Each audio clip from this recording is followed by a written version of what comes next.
Hi friends, फिर से आपका स्वागत है टारगेट सरकारी नौकरी में। हम लोग इन्वायरमेंट से रिलेटेड जितने भी टॉपिक है उसको कंप्लीट कर रहे हैं एक एक करके।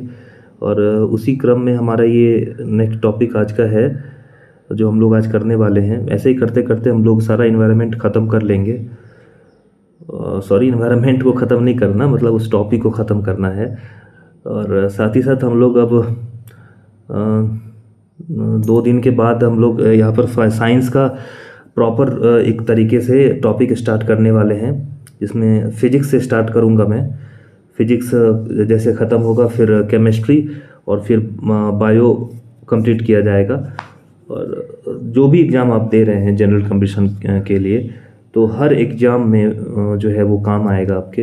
तो आप लोग देखिएगा वीडियो परसों से साइंस का भी, और निश्चित रूप से कुछ भी नहीं छोड़ेंगे और सब कुछ अच्छे से कॉन्सेप्ट क्लियर करते हुए, जैसा इन्वायरमेंट में हम लोग कर रहे हैं, बेहतरीन ढंग से करेंगे।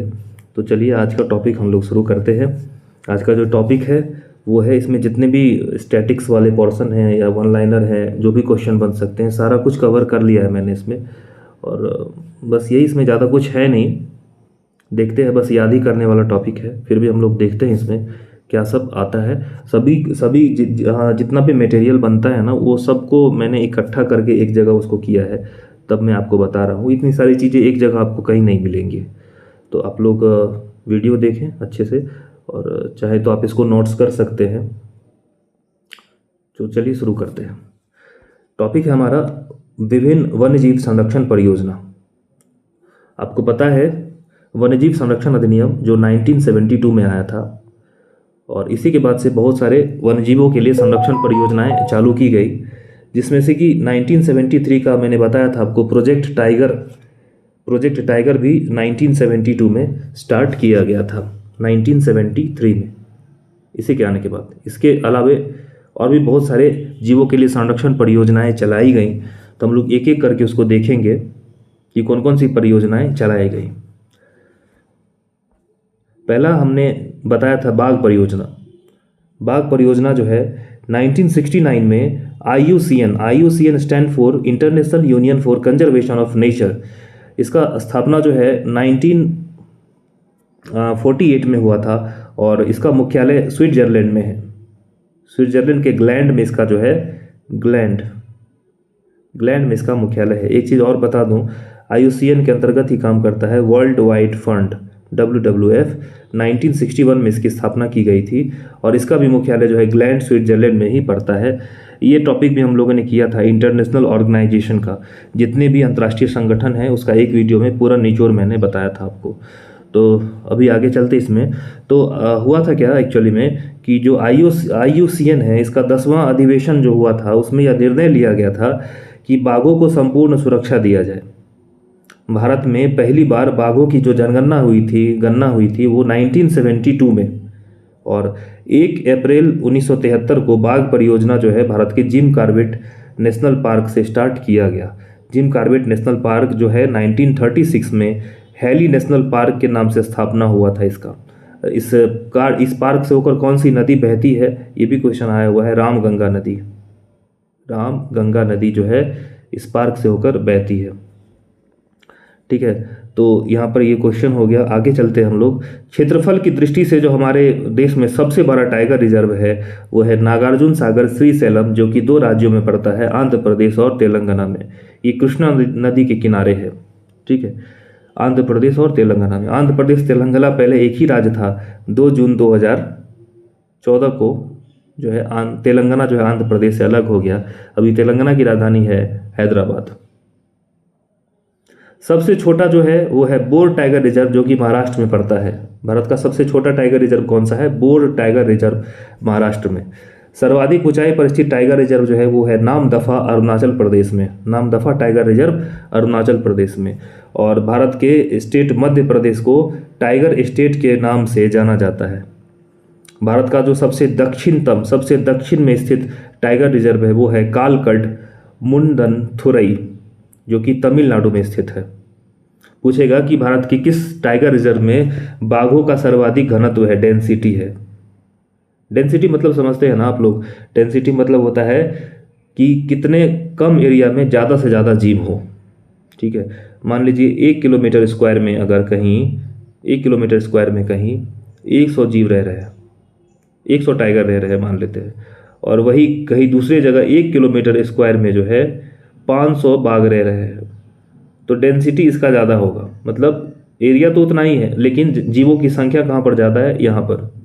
मान लेते हैं इसको ए मान लेते हैं, इसको बी मान लेते हैं, तो बी वाले में डेंसिटी ज़्यादा है, तो डेंसिटी कहने का मतलब यही होता है। आगे चलते हैं। वन विहार नेशनल पार्क जो है एमपी में है, ये वाइट टाइगर के संरक्षण के लिए फेमस है। वन tiger national park, Van Vihar national park. और मध्य प्रदेश के जो राष्ट्रीय उद्यान नेशनल पार्क्स हैं, वहाँ पर हर वर्ष जो है नवंबर माह में मोगली महोत्सव मनाया जाता है। ये क्वेश्चन भी आया हुआ है, मोगली महोत्सव जो है किस राज्य के राष्ट्रीय उद्यानों में मनाया जाता है, तो मध्य प्रदेश के।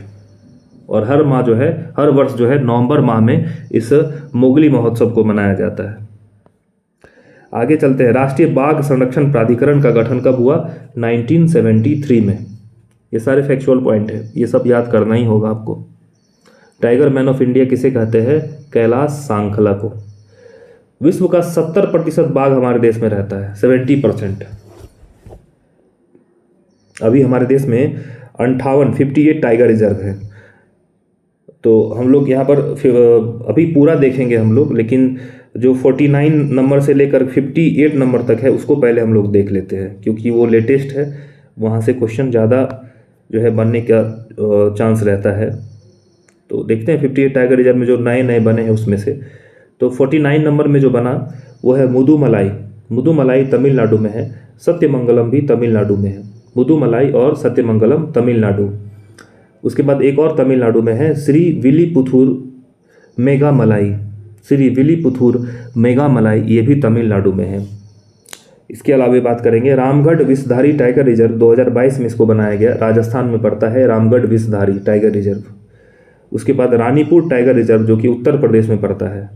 वीरांगना दुर्गावती टाइगर रिजर्व मध्य प्रदेश में है, ये 54वां टाइगर रिजर्व है, वीरांगना दुर्गावती। धौलपुर करौली टाइगर रिजर्व 2023 में देखिए इन दोनों को बनाया गया है, राजस्थान में है। धौलपुर करौली टाइगर रिजर्व राजस्थान में। 2024 में गुरु घासीदास तिमोर पिंगला टाइगर रिजर्व को बनाया गया, और ये कहाँ पड़ता है, छत्तीसगढ़ में, Guru Ghasidas Tamor Pingla tiger reserve. Ratapani tiger reserve 2024 में इसको 57वां टाइगर रिजर्व बनाया गया। रातापानी टाइगर रिजर्व जो है मध्य प्रदेश में पड़ता है। और माधव टाइगर रिजर्व ये हमारा सबसे लेटेस्ट है, 2025 में इसको जो है टाइगर रिजर्व बनाया गया, और ये एमपी में पड़ता है, मध्य प्रदेश में।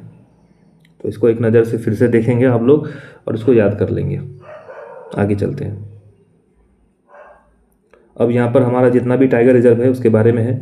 देखिए असम में कौन कौन सा है। असम में आपका आ जाता है काजीरंगा असम, मानस असम, नामेरी असम, ओरांग असम। ये सारे टाइगर रिजर्व असम में पड़ते हैं। आपको मैंने बताया था कि वन्यजीव अभयारण्य जो है, उस वन्यजीव अभयारण्य में जो है वहाँ पर जो नाम थे वहाँ पर, उससे वही जो है ना टाइगर रिजर्व में आपको देखने को मिलेगा। मैंने बताया था कि वन्यजीव अभयारण्य को याद कर लीजिए, टाइगर रिजर्व याद नहीं करना पड़ेगा। तो देखिए वही सब नाम रिपीट होगा इसमें। अरुणाचल प्रदेश में आपका पड़ता है नामदफा, अरुणाचल प्रदेश। पक्के टाइगर रिजर्व कहाँ पड़ता है, अरुणाचल प्रदेश में, पक्के टाइगर रिजर्व। उसके बाद कामलांग टाइगर रिजर्व भी अरुणाचल प्रदेश में पड़ता है। और आंध्र प्रदेश में नागार्जुन सागर श्रीशैलम जो कि भारत का सबसे बड़ा टाइगर रिजर्व है, आंध्र प्रदेश के साथ साथ तेलंगाना में भी पड़ता है, हम लोगों ने अभी देखा था। और तेलंगाना में जो है ये है कावल टाइगर रिजर्व कहाँ पर है, तेलंगाना में। बिहार में है वाल्मीकि टाइगर रिजर्व कहाँ पर, बिहार में। छत्तीसगढ़ में इंद्रावती, अचानकमर, उदंती सीता नदी, छत्तीसगढ़ में। झारखंड में पलामू टाइगर रिजर्व। कर्नाटक में बांदीपुर, नागरहोल, भद्रा, दांधेली अंसी और बिलीगिरी, ये सब कर्नाटक में पड़ता है। इसको बैठ के याद करना पड़ेगा आपको, एक बार पढ़ने से याद नहीं होगा, डेली पढ़ना पड़ेगा आपको। केरल में बात करेंगे तो केरल में पेरियार केरल और पराम्बीकुलम केरल में पड़ता है। मध्य प्रदेश में बांधवगढ़, सतपुरा। देखिए मध्य प्रदेश को टाइगर स्टेट कहते हैं, सबसे ज़्यादा टाइगर यहीं पाया जाता है। कान्हा, पन्ना, पेंच और संजय दुबरी, ये मध्य प्रदेश में पड़ता है। महाराष्ट्र की बात करेंगे तो महाराष्ट्र में मेलघाट, पेंच, तदोबा, अंधेरी, सह्याद्री, नागजीरा और बोर। ये बताया था मैंने, बोर टाइगर रिजर्व भारत का सबसे छोटा टाइगर रिजर्व है। और सबसे बड़ा कौन है? नागार्जुन सागर, श्रीशैलम। आगे बात करेंगे तो मिजोरम। मिजोरम में आपका पड़ता है डंपा, डंपा मिजोरम। राजस्थान में रणथंभौर, सरिस्का, मुकुंदरा हिल्स राजस्थान में। उत्तर प्रदेश में दुधवा टाइगर रिजर्व, दुधवा राष्ट्रीय उद्यान, एकमात्र जो नेशनल पार्क है उत्तर प्रदेश में वो है दुधवा। दुधवा टाइगर रिजर्व भी है वहाँ पर। तो दुधवा उत्तर प्रदेश, पीलीभीत उत्तर प्रदेश, अमानगढ़ और राजाजी।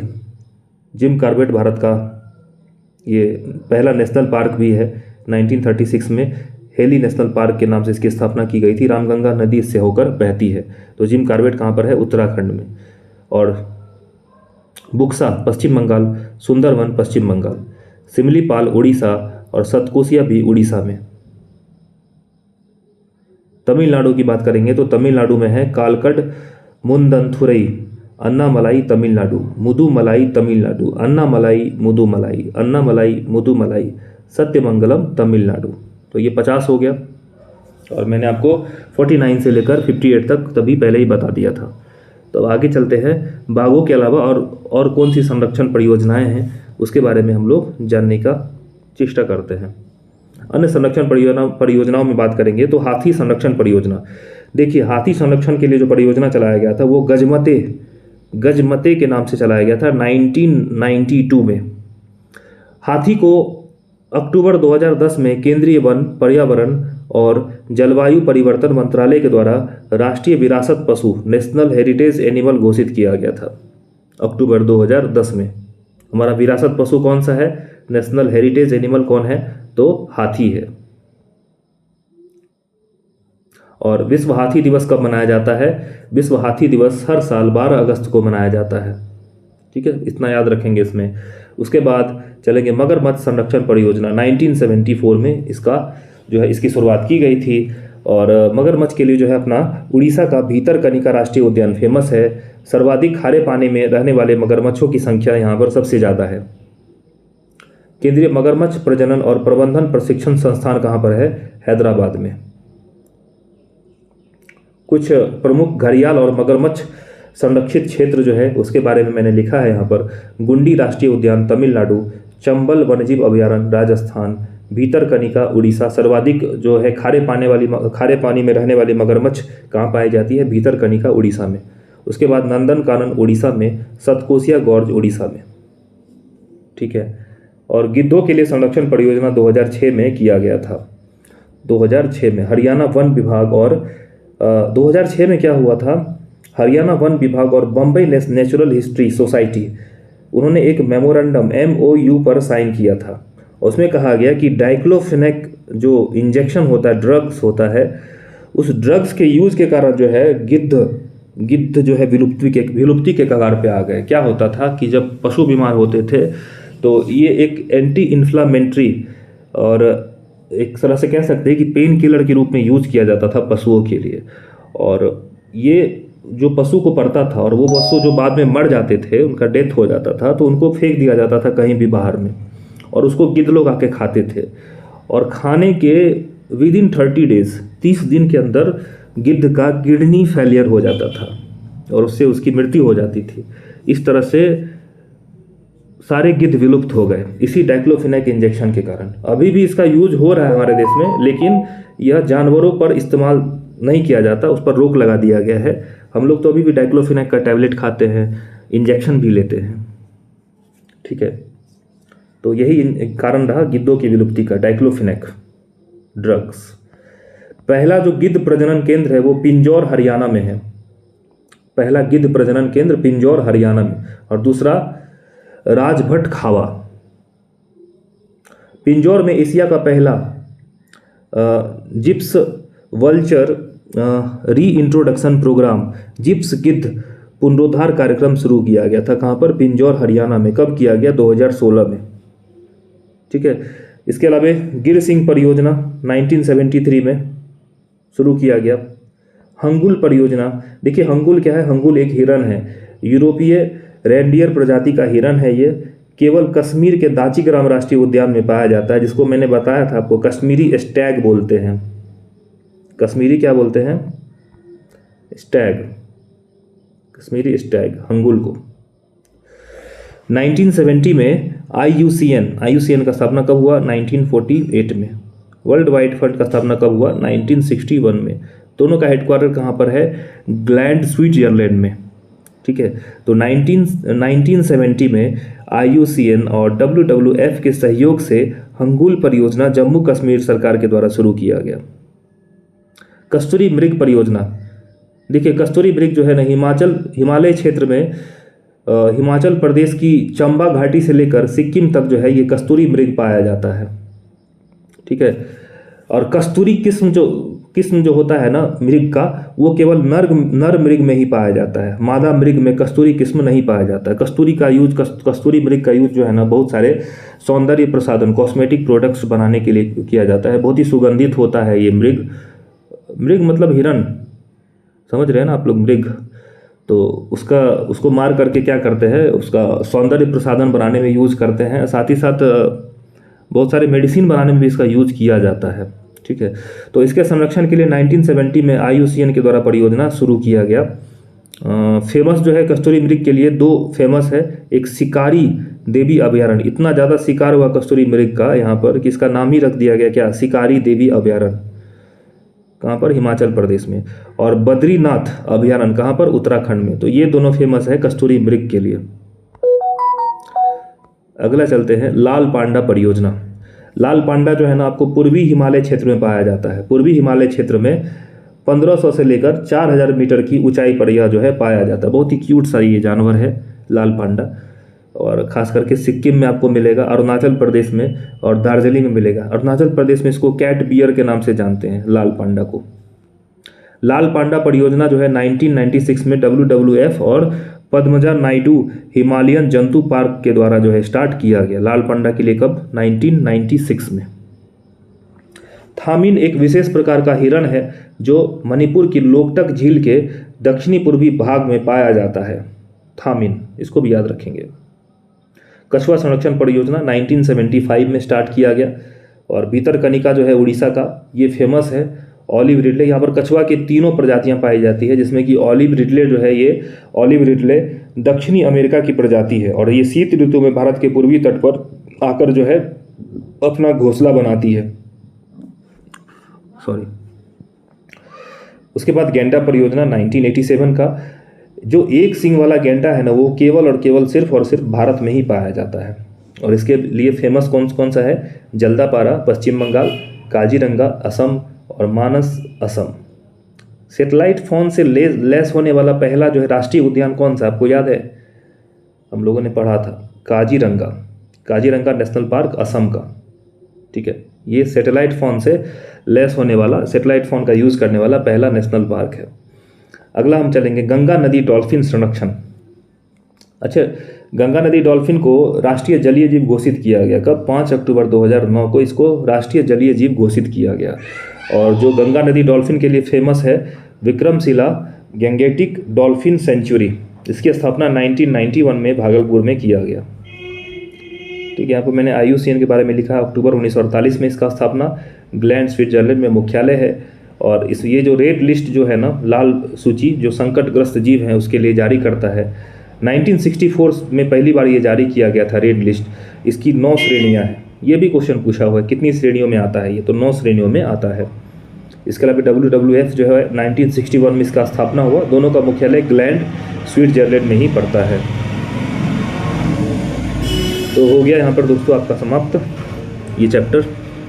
आगे आप ध्यान रखेंगे, परसों से हम लोग साइंस स्टार्ट करेंगे और डेली वीडियो उस पर डालेंगे साइंस का। फिजिक्स से स्टार्ट करने वाले हैं हम लोग, पूरा डीपली पढ़ेंगे। जितने भी कॉन्सेप्ट है उसको बहुत ही अच्छे तरीके से उसको कंप्लीट करते चलेंगे। न्यूमेरिकल भी किया जाएगा, न्यूमेरिकल पार्ट भी नहीं छोड़ेंगे, सारा कुछ किया जाएगा। और कोई भी एग्ज़ाम में फिर बैठेंगे आप, जनरल कंपटीशन में जो लोकल वनडे एग्ज़ाम्स होते हैं उसके लिए मोर देन इनफ होगा। इवन आप स्टेट PCS में भी उसको काम में ला सकते हैं। प्री में तो 100%, प्रीलिम्स में आपको उससे बाहर कुछ भी नहीं पूछेगा। तो इसी के साथ ये वीडियो समाप्त करते हैं हम लोग। Thank you, take care, bye bye.